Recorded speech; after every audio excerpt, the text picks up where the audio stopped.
ലെബനോനിൽ വീണ്ടും ആക്രമണം നടത്തി ഇസ്രായേൽ സേന വടക്കൻ ഇസ്രായേലിലേക്ക് റോക്കറ്റുകൾ തൊടുത്തു.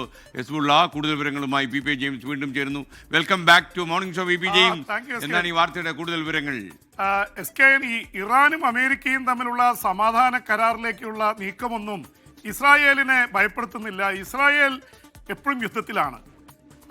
നേരത്തെ ഗസയിലായിരുന്നു, പിന്നീട് ഇറാനിലായി, ഇപ്പോൾ അതിൻ്റെ ഇടയ്ക്ക് തന്നെ ലെബനോനിൽ കുറേ കാലമായിട്ട് ആക്രമണം നടക്കുന്നുണ്ടായിരുന്നു. ഗസയോടൊപ്പം ലെബനോനിലും ആക്രമണം നടക്കുന്നുണ്ടായിരുന്നു. ലോകത്തിലെ ഏറ്റവും മനോഹരമായ സുന്ദരമായ താഴ്വരകളുള്ള ലെബനോനിലേക്ക്, ദേവദാരു വൃക്ഷങ്ങളുള്ള ലെബനോനിലേക്ക് തീമഴ പെയ്യിക്കുകയാണ് ഇസ്രായേൽ. പ്രത്യേകിച്ച് തെക്കൻ ലെബനോനിൽ 10,000-കണക്കിന് ആൾക്കാരാണ് ഇപ്പോഴും പലായനം ചെയ്തുകൊണ്ടിരിക്കുന്നത്. കാരണം ബെയ്റൂട്ട് അടക്കമുള്ള പ്രദേശങ്ങളിലേക്കൊക്കെ ആക്രമണം നടക്കുന്നുണ്ട്. തെക്കൻ ലെബനോനിൽ ലിറ്റാനി നദി വരെയുള്ള പ്രദേശങ്ങൾ ഏതാണ്ട് ഇസ്രായേൽ പിടിച്ചെടുത്തിരിക്കുകയാണ്. ഇനി ലിറ്റാനി നദിയും കടന്ന് അപ്പുറത്തേക്ക് കടക്കാനുള്ള നീക്കത്തിലാണ്.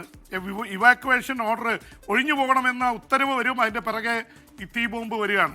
എന്തായാലും ഹെസ്ബുള്ള വെറുതെ ഇരിക്കുന്നില്ല. ഹെസ്ബുള്ള വടക്കൻ ഇസ്രായേലിലേക്ക് റോക്കറ്റുകൾ തൊടുത്തിരിക്കുന്നു, പലതും തകർത്തതായിട്ട് അവകാശപ്പെടുന്നുണ്ട്.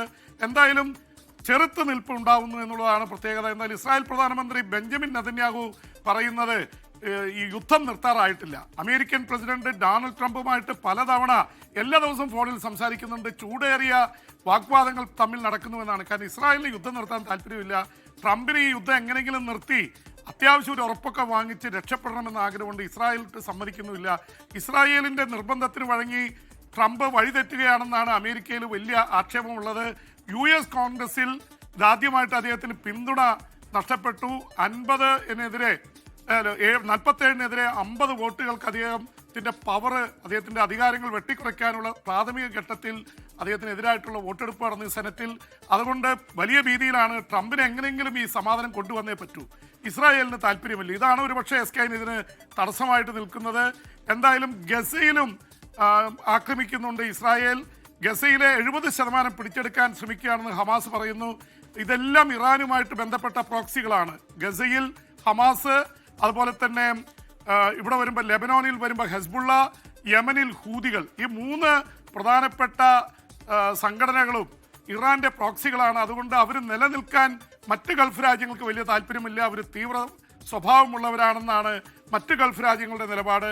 എന്തായാലും ഇറാൻ ഇവരെ വെച്ചുകൊണ്ടാണ് ഇവരെയൊക്കെ വിരട്ടിയിരുന്നത്. അത് മാത്രമല്ല അവർക്കെതിരെ ഉള്ള ഒരു പോരാട്ടമാക്കി ഇതിനെ മാറ്റിയിരിക്കുന്നു. പക്ഷേ പലസ്തീന് വേണ്ടി ഇപ്പോഴും പോരാടുന്നത് തങ്ങളാണെന്നാണ് ഹമാസും ഹെസ്ബുള്ളയും ഹൂതികളൊക്കെ പറഞ്ഞുകൊണ്ടിരിക്കുന്നത്. എന്തായാലും പ്രശ്നങ്ങൾ ഇപ്പോഴും രൂക്ഷമായി തുടരുകയാണ്.